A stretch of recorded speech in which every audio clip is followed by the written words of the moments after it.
시청자 여러분 반갑습니다. 제가 포원 정몽주 선생의 20대 손이라서인지는 모르겠습니다만 저에게는 좀 방골적인 기질이 있다고들 합니다. 또 제가 스스로 봐도 좀 저는 방골적인 기질이 있다는 생각이 들었습니다. 예를 들면 올바르지 않은 일에 대해서는 제가 늘 저의 그 어떤 득손을 따지지 않고 개인의 이익을 따지지 않고 그걸 바로 지적하고, 또 제가 표현력이 부족해서 직설적인 얘기를 잘하는 그런 스타일이 있기 때문에 그런 얘기를 많이 들었고 스스로도 방골 성향이 있다고 생각이 들었습니다. 제가 이제 오늘 제가 정치를 하게 된 얘기들을 좀 시작을 하려고 하는데요. 1988년도에 13대 국회의원 선거가 있었습니다. 1987년에 제가 허삼수 전두환 대통령 때 소위 그 3허 시대의 한 분이었죠.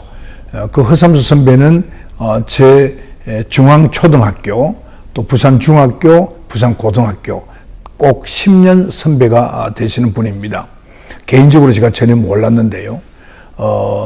그 노태우 대통령 그 대통령 선거를 앞두고 부산에 오셔서 우리 동문회에 여러 중요한 사람들을 불러서 한번 식사를 나눈 적이 있었습니다.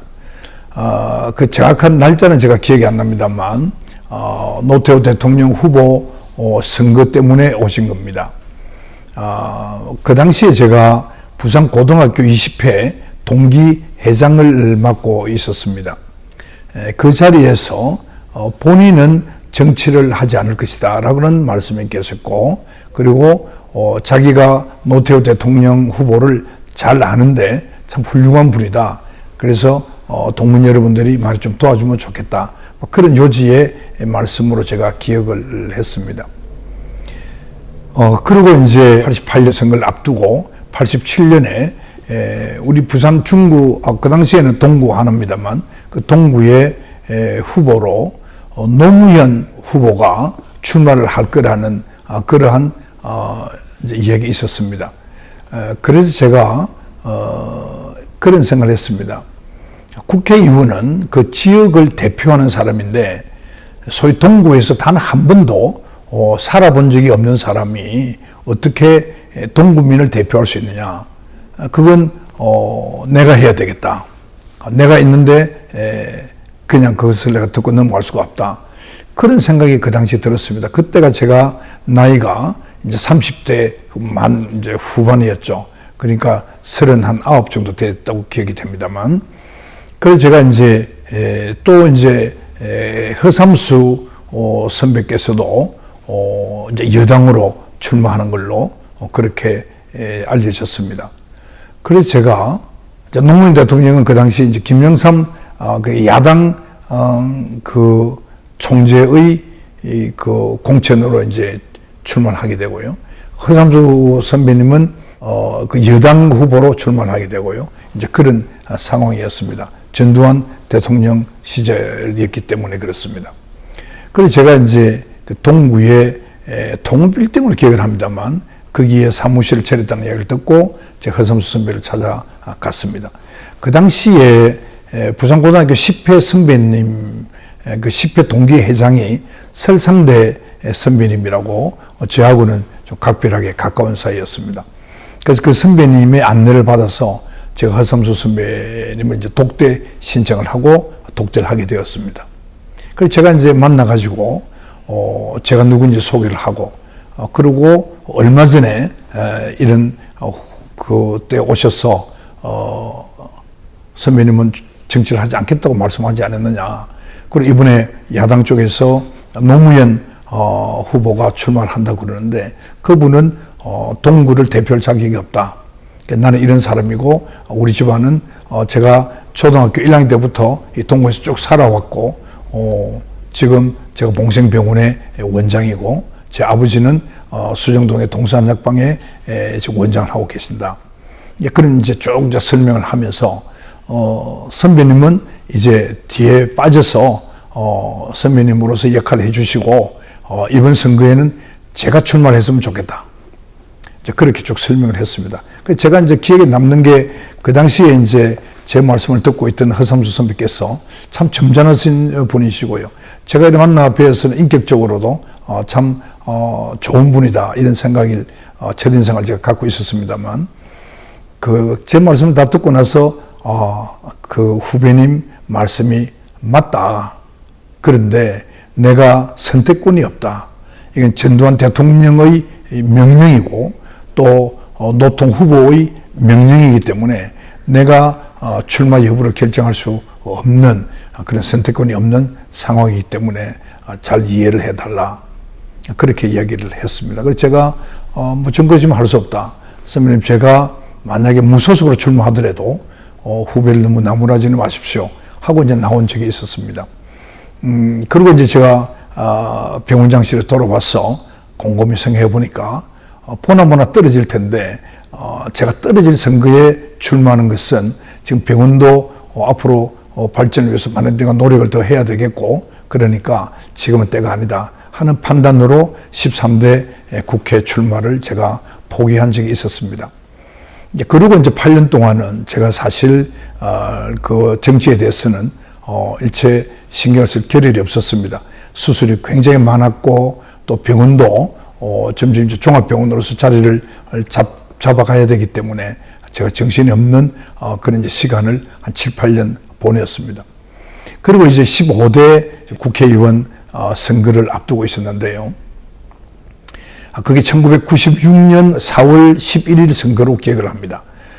그래서 1995년 여름에 앞에 제가 한 말씀 드린 최영우 고문을 모시고 제가 운영위원장으로 있던 우리 포럼 신사고에서 세미나를 하고 그 인연으로 제가 그해 가을에 최영우 장관님을 뵙고 제가 처음으로 제 뜻을 밝힌 적이 있습니다. 그래서 이제 최 장관께서 곧 청와대에 들어갈 기회가 있는데 대통령을 만나면 정의와 원장 얘기를 해두겠다 이런 말씀을 계셨고요. 그리고 이제 오래지 않아 가지고 박관용 이제 선배님이 저를 찾아왔어요. 그때 제가 이제 동네 봉생병원을 만들어서 좀 이제 바쁠 때인데요.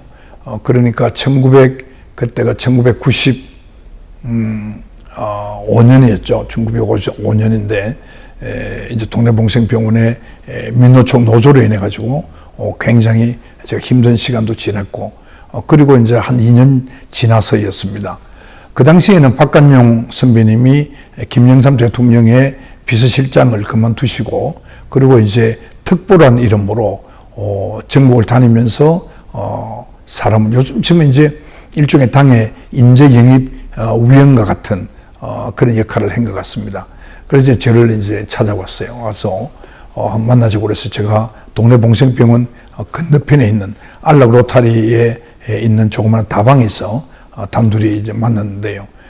그 박관용 선배께서 저보고 정치할 생각이 없느냐. 그래서 제가 이제 제가 그렇게 말씀을 드렸죠. 뭐 제가 지금 정치를 해본들 보건복지 전문가 역할밖에 못할 테고 또 제가 정치를 한다고 해서 뭐 나라 정치가 바뀔 것 같지는 않습니다. 하고 제가 완곡하게 사양을 해드렸습니다. 그러니까 누구 혹시 그러면 추천해 줄 사람이 없겠느냐. 그래서 제가 곰곰이 생각해 보니까 우리 같이 도시발전연구소 활동을 했던 권철현 교수가 생각이 나서 권철현 교수가 제가 봐서는 정치의 뜻도 있고 능력이 있는 것으로 제가 생각이 됩니다. 하고 제가 추천을 해드렸습니다. 그러니까 거기에 대해 가타부타 말씀 안 하고 표정을 보니까 씩 웃는 것 같은 그런 표정이었습니다. 그래서 이미 만난가 보다. 저를 만나기 전에 먼저 만난가 보다 이런 제가 생각을 해드렸습니다. 그리고 이제 차를 한잔하고 일어나면서 내가 결정권자는 아니지만 정 원장의 그 이력서를 좀 써서 나한테 보내주면 좋겠다 하면서 그 명함을 제게 주고 가셨습니다. 그래서 이제 제가 그 자료를 만들어서 이제 제가 뜻을 원래 8년 전에도 그런 뜻이 있었기 때문에 또 원래 제가 이 우리 사회에 대한 여러 가지 잘못된 것을 보고 나름으로 생각한 바가 있었기 때문에 좀 고심을 하다가 그 자료를 만들어서 청와대로 박한용 특보 앞으로 이제 보낸 적이 있습니다.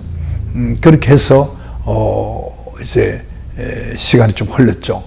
그 뒤로는 이제 뭐 어떻게 가는지 모르겠는데 이제 이 보도를 보니까 한이현이라고 그 한이현 선생님 의원은 그 뒤에 국회의원 되었습니다만 이 한의원 의원은 그 동구에 사모님이 경남여고 출신으로 우리하고 같은 그 67학번인 것 같습니다. 그래서 그 이제 제가 동네니까 이제 동구에 이제 공천을 신청을 한 모양이고 대강 뭐 내락을 받은 걸로 그렇게 알려지고 있었습니다. 그 당시에요. 그래서 그 한의원 선배님은 김영삼 대통령의 경제 공부 선생이다. 그렇게 알려져 있었죠. 그리고 우리 경제기획원 출신이고요. 재경부 출신이었죠. 그런 출신이고 경제 전문가였습니다. 저는 뭐 그 당시에 만나진 적은 없었습니다만 같이 동구에 있으니까 범일동에 사무실 내가지고 열심히 선거 운동을 하고 있다는 얘기를 들었고요. 아무튼 이제 그런 얘기를 들었는데 그때에 이제 그 부산 고등학교가 동구에 있거든요. 그런데 동구 출신이 아닌 그러니까 한의원 그 수석은 그 뒤에 국회의원 되었습니다만 한의원 수석은 경남고등학교 출신입니다. 그러니까 부산고등학교 중학교가 자리하고 있는 그 동구에서 상당히 역풍이 많이 있었습니다. 그리고 거기는 엄연히 허삼수 국회의원이 아주 뭐 전국에서 지역구 관리를 가장 잘했다고 소문이 났던 분이죠. 그래서 13대는 노무현 후보가 당선했대고 14대는 허삼수 후보가 국회의원이 되고 이제 15대 선거를 앞두고 있으니까요. 그러니까 이제 허삼수 선배님 덕분에 그 한의원 후보가 상당히 역풍을 많이 받고 한 달간 굉장히 힘들었다는 말을 들었습니다. 그때 허삼수 선배께서 뭐 등산에서부터 목욕탕 하여튼 지역구를 샅샅이 다녀가지고 지역 구민들의 집에 숟가락과 젓가락이 몇 세트 있다를 알 정도라고 할 정도였습니다. 아마 허 선배님께서는 시대가 바뀌면서 역풍이 불 거를 생각하고 나름으로 뭐 중앙에서 의정 활동보다도 지역구 관리에 더 노력을 하셨지 않나 하는 그런 제가 추측은 그번 후에 제가 국회의원을 해보니까 그 지역구 관리가 굉장히 중요하다 하는 것을 이제 알게 돼가지고 제가 그런 생각이 들은 적이 있습니다.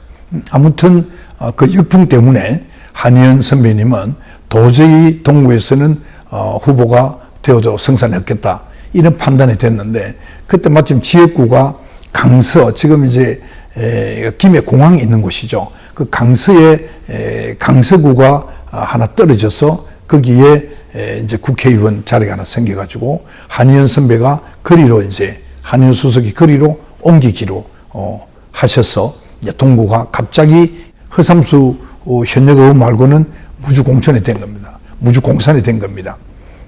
그런데 그때 이제 여러분 기억하실지 모르겠습니다만 김영삼 대통령의 역사 바로 세우기에 이제 이 얘기가 나왔죠. 그러면서 상당히 그 후보에 대해서 여러 가지 이제 보도를 보면 저 말석에는 저 이름도 봉성빈 원장 정의와도 조금씩 이렇게 나오긴 했습니다만 주로 이제 부산고등학교 출신의 명망가들 그 당시에 이제 명망가로 그러면 얼마 전에 타계하신 이상희 선배님 또 우리 당의 최고위원 대표를 하셨던 최병렬 선배님 그리고 이제 부산고등학교 출신 아니지만 아주 대통령 후보도 하셨던 박찬종 의원님 그런 분들이 많이 거론이 되고요. 그 당시 제가 기억 최신부 장관을 하셨던 윤동윤이라는 선배가 계시는데 다 부산고대 10회 선배님들이죠. 그분들도 많이 거론이 되고 그렇게 했습니다. 그래서 제가 한의원 그 수석이 내락이 됐다는 소리를 듣고 그러면 그렇지 지역에서만 생활해 왔고 부산서만 활동해 온 저에게 공천이 오기는 힘들지 않겠나 하고 제가 좀 실망을 많이 했던 그런 기억도 납니다. 오늘은 여기까지 말씀을 드리겠습니다. 여러분 대단히 감사합니다.